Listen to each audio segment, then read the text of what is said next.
La nouvelle roadmap 2026-2027 sur Phasmophobia vient de sortir et on a de nouvelles informations sur les projets à venir pour les développeurs. En effet, dès le mois de juillet, vous aurez des nouveautés, en l'occurrence le rework de la Willow Street. Enfin, après le rework de la Tanglewood et des deux fermes, nous voilà maintenant sur la Willow Street et que de changements. Vous pouvez bien entendu voir quelques images en dessous.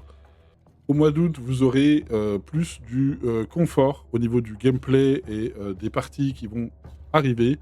En l'occurrence, par exemple, vous aurez dans la, prison et l'école, le camion qui sera beaucoup plus près afin d'éviter les voyages inutiles et surtout très lointains.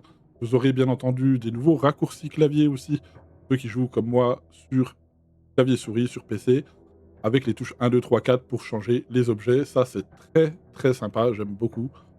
L'os collecté apparaîtra désormais dans le journal.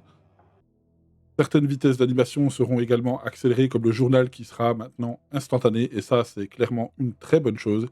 Et je ne sais pas ce que ça veut dire, il faudra tester, mais il y a une ligne qui est assez what the fuck. Le type de fantôme peut être sélectionné comme option de difficulté personnalisée. Je ne sais pas ce que ça veut dire, mais est-ce qu'on aura le choix de choisir quelle entité on aura, ou peut-être choisir un groupe d'entités sur lesquelles on peut tomber? Ce sera pas forcément une bonne chose puisque, ça enlèvera un peu le côté aléatoire des games. Donc ça, à voir ce que c'est exactement, mais ça a l'air d'être assez intéressant malgré tout. Bien entendu, en octobre, on aura l'event d'Halloween et le passage de Phasmophobia sur Unity 6. Donc ça va clairement apporter un regain de puissance au niveau du jeu, sans pour autant utiliser trop de ressources. Donc on va voir ce que ça donnera.